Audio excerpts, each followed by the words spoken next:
નમસ્તે વિદ્યાર્થી મિત્રો, હવે આજે સાદા કાળમાંથી આપણે ત્રીજો સાદો કાળ એટલે કે સાદો ભવિષ્યકાળ ભણવાનો છે. Simple future tense. સાદા ભવિષ્યકાળનો ઉપયોગ ક્યાં થશે? સૌથી પહેલા આપણે એની ચર્ચા કરીશું. તો કે સાદા ભવિષ્યકાળનો ઉપયોગ કરતા ભવિષ્યમાં કોઈ ક્રિયા કરશે એવું દર્શાવવું હોય ત્યારે આપણે સાદા ભવિષ્યકાળનો ઉપયોગ કરીશું. મીન્સ કે હવે પછીથી કોઈ ક્રિયા થશે એવું દર્શાવવું હોય તો સાદા ભવિષ્યકાળનો ઉપયોગ થાય છે. સાદા ભવિષ્યકાળના વાક્યોમાં સમયદર્શક શબ્દ તરીકે tomorrow, next day, next week, next month, next year અથવા તો ભવિષ્ય દર્શાવતા કોઈ પણ શબ્દ આફ્ટર અ વીક, માનો કે અત્યારે આપણે ઓગસ્ટ ચાલે છે તો કે ઇન સપ્ટેમ્બર, ઇન નવેમ્બર, 2020 છે ઇન 2021. તો આવી રીતે ભવિષ્યના કોઈ પણ સમય દર્શાવવો હોય તો સિમ્પલ ફ્યુચર ટેન્સનો ઉપયોગ કરવામાં આવે છે. હવે ભવિષ્યકાળ છે તો એની વાક્ય રચના શું? તો કે વાક્ય રચના આપણે જોઈએ. વાક્ય રચનામાં દર વખતની જેમ સૌપ્રથમ શું આવશે? કર્તા. હવે ક્રિયાપદના સ્થાને તમારે ભવિષ્યકાળ દર્શાવવા માટે શેલ કે વિલનો ઉપયોગ કરવાનો. એટલે કે કર્તા સાથે શેલ વિલ, પછી ક્રિયાપદનું મૂળ રૂપ, પછી કર્મ અને પછી અન્ય શબ્દો. એટલે કે ક્રિયાપદના સ્થાને શેલવિલ સાથે ક્રિયાપદનું મૂળ રૂપ આવશે. હવે ધ્યાન એ રાખવાનું છે કે સામાન્ય રીતે જો કર્તા તરીકે આઈ કે વી હોય તો શેલનો ઉપયોગ કરવાનો અને અન્ય બધા કર્તા માટે વિલ મુકાય છે. આમ તો આઈ કે વી સાથે વિલ મૂકો તો ચાલી જાય છે, પણ જ્યારે ક્રિયા બનવાની છે એવું ચોક્કસ હોય તો તમે આઈ કે વી સાથે વિલ મૂકી શકો. સ્પીકિંગમાં વિલ બોલી શકાય આઈ અને વી સાથે, પણ જ્યારે ગ્રામરની વાત આવે ત્યારે આઈ અને વી સાથે શેલ જ મૂકવાનું છે. હવે એના આપણે ઉદાહરણ જોઈ લઈએ. જેમ આપણે દર વખતે ઉદાહરણમાં હું તમને બતાવું છું કે સૌ પ્રથમ આપણે ઉપયોગ કરીશું માત્ર ને માત્ર કર્તા અને ક્રિયાપદનો. જેમ કે જો હું રમીશ, હું કર્તા છે, રમીશ ક્રિયાપદ છે. તો હું એટલે આઈ સાથે શું આવશે? શેલ. આઈ શેલ પ્લે. અમે જઈશું, અમે એટલે વી, જવું એટલે ગો, તો વી સાથે શેલ આવે, વી શેલ ગો. 3 તે મુલાકાત લેશે, તે એટલે હી સાથે આવશે વિલ. મુલાકાત લેવી એટલે વિઝિટ. He will visit. તેણી વાંચશે. તેણી એટલે સી, એની સાથે આવે વિલ. સી વિલ, વાંચવું એટલે રીડ, તો સી વિલ રીડ. નેક્સ્ટ, બાળકો શણગારશે. બાળકો એટલે ચિલ્ડ્રન અને શણગારશે, તો શણગારવું એટલે ડેકોરેટ. ચિલ્ડ્રન સાથે આવે will. Children will decorate. Next, Vipul ખરીદશે. તો વિપુલ, ખરીદવું એટલે બાય. વિપુલ સાથે આવે વિલ, તો વિપુલ વિલ બાય. વિપુલ ખરીદશે. હવે એક સ્ટેપ આગળ, કર્તાની સાથે કર્મ પણ ઉમેરવાનું. હું ક્રિકેટ રમીશ, તો હું રમીશ તો શું થશે? આઈ શેલ પ્લે. કર્મ મૂકો ક્રિકેટ, તો આઈ શેલ પ્લે ક્રિકેટ. અમે આવતીકાલે શાળાએ જઈશું. અમે જઈશું નું શું થાય? We shall go to school. અને આવતીકાલે એટલે ટુમોરો.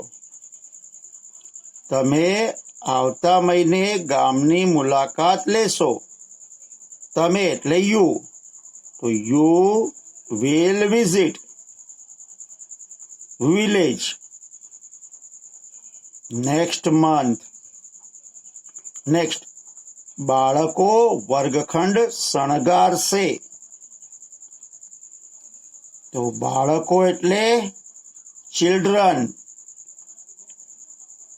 વિલ, શણગારવું એટલે ડેકોરેટ ધ ક્લાસરૂમ.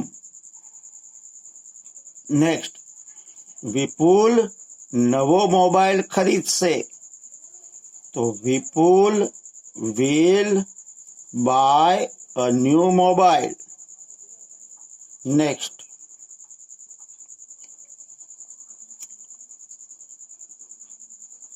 તેણી ચોપડી વાંચશે. She will read a book. તેઓ પતંગ ઉડાડશે. તો they will fly kites. Rima ગીત ગાશે. Rima will sing a song. Riya નૃત્ય કરશે. તો રિયા વિલ ડાન્સ. તો મિત્રો, આ હતા વિધાન વાક્યો. કર્તા, એની સાથે શેલ વિલ, ક્રિયાપદનું મૂળ રૂપ અને એની સાથે કર્મ, અને જે અન્ય સમયદર્શક શબ્દો છે એ છેલ્લે મૂકવાના છે. તો આઈ થિંક તમને આમાં ખ્યાલ આવી ગયો હશે. તો આ હતા વિધાન વાક્યો. હવે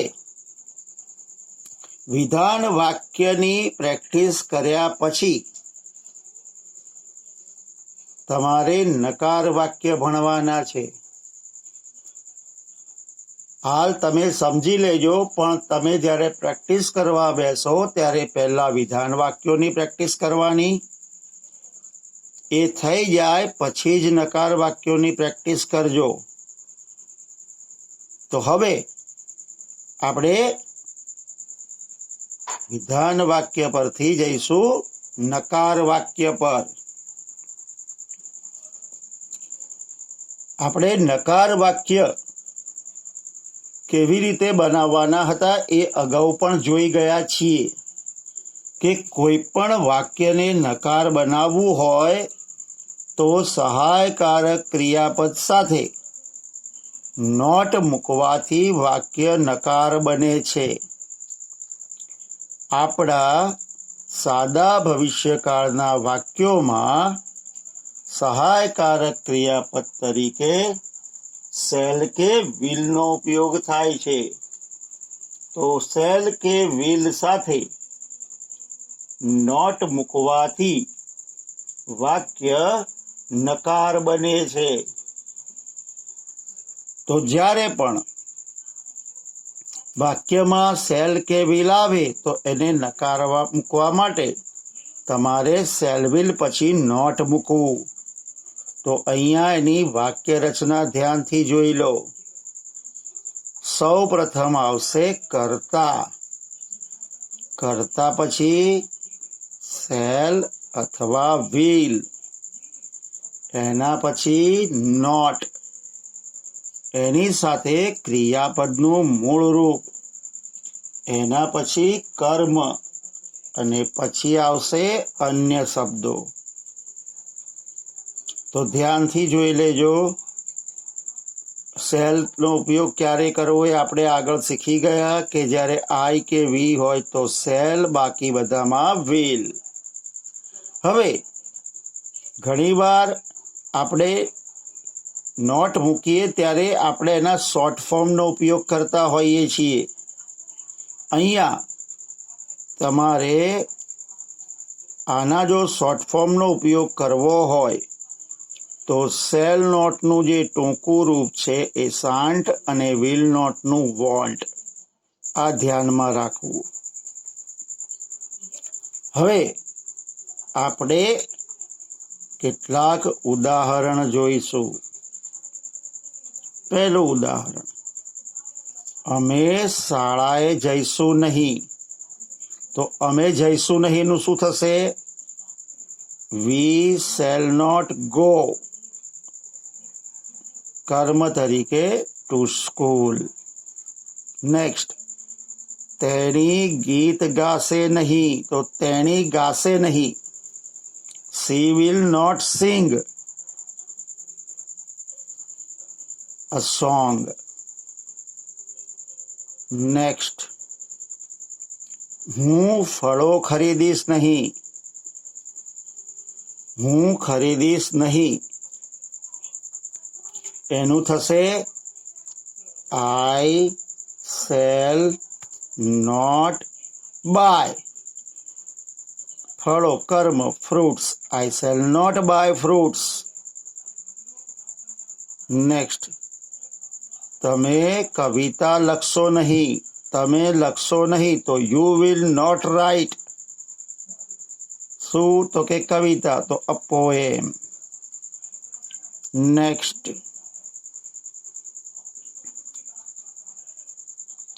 નેહા સાયકલ વેચશે નહીં. તો નેહા વેચશે નહીં. તો Neha will not sell a bicycle. નેક્સ્ટ, શ્રીમાન પટેલ આવતે મહિને અમેરિકા જશે.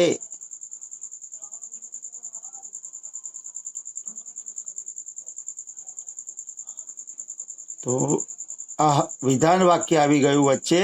ધ્યાનથી જો. શ્રીમાન પટેલ અમેરિકા જશે. તો mister Patel will go to USA next month.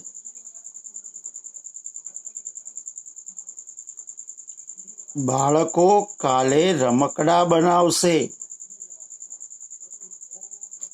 Children will make toys tomorrow. Kavita આવતા અઠવાડિયે મીઠાઈ તૈયાર કરશે.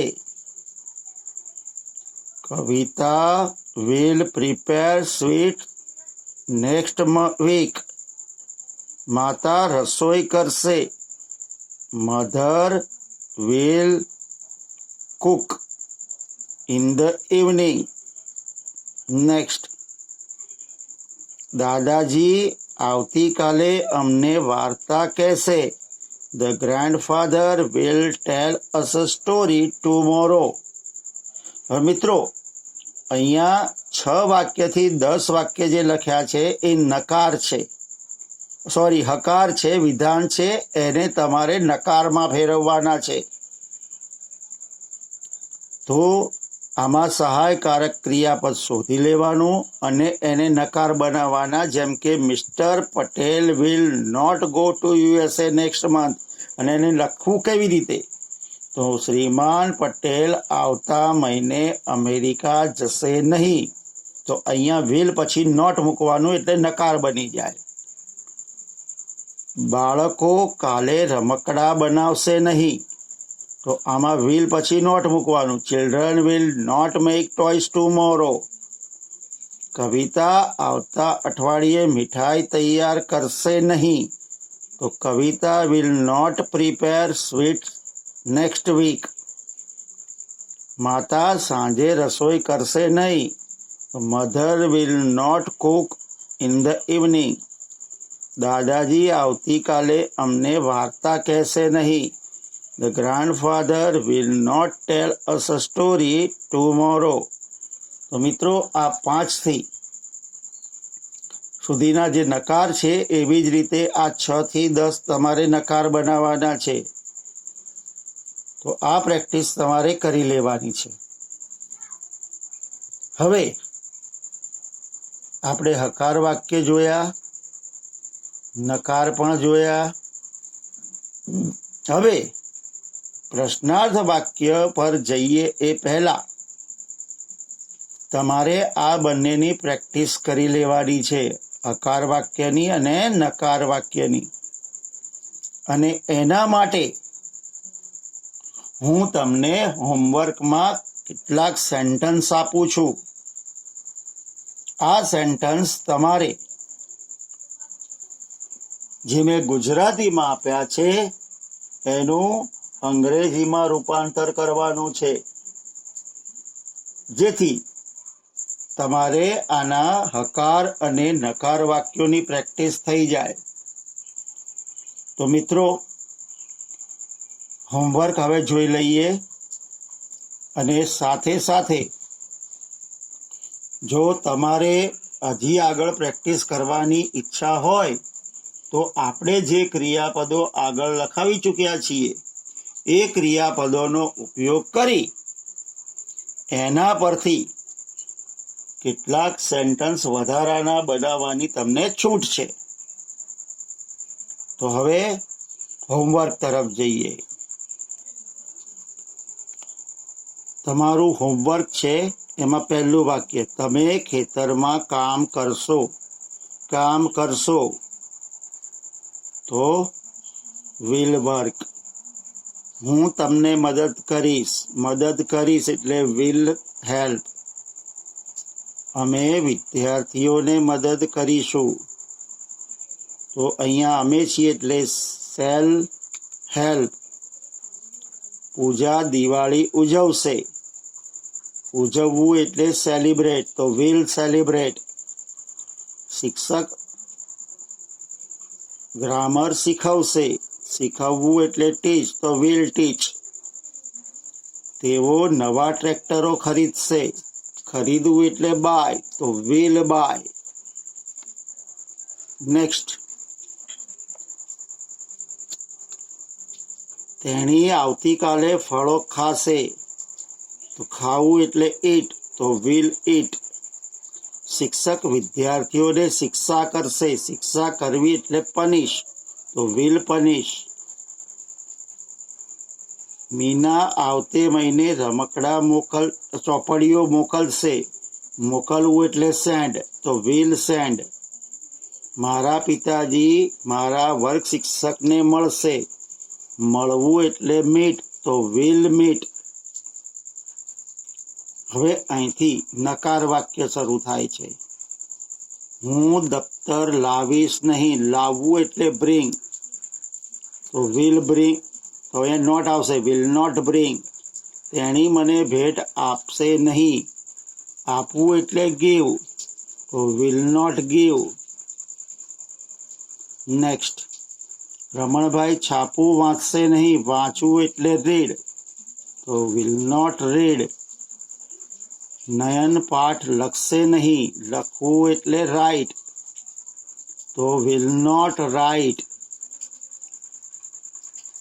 વિદ્યાર્થીઓ પુસ્તકાલયની મુલાકાત લેશે નહીં, તો મુલાકાત લેવી એટલે વિઝિટ, તો વિલ નોટ વિઝિટ. છોકરીઓ નૃત્ય કરશે નહીં, નૃત્ય કરવું એટલે ડાન્સ, તો વિલ નોટ ડાન્સ. કિરણ ચિત્રો દોરશે નહીં, દોરવું એટલે ડ્રો, તો વિલ નોટ ડ્રો. અમે ટીવી જોઈશું નહીં, જોવું એટલે વોચ, વિલ નોટ વોચ.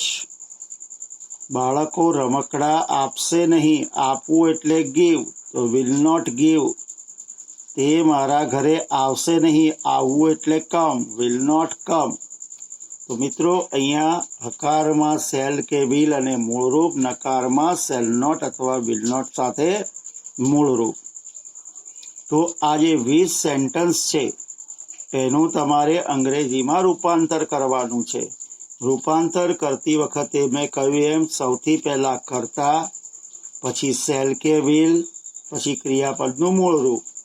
નકાર હોય તો કર્તા, પછી શેલ નોટ અથવા વિલ નોટ અને ક્રિયાપદનું મૂળરૂપ, અને એના પછી તમારે કર્મ નો અથવા તો અન્ય શબ્દોનો ઉપયોગ કરવાનો છે. તો મિત્રો આ તમારું હોમવર્ક હતું. તમારે હોમવર્ક ફરજિયાત કરવાનું છે.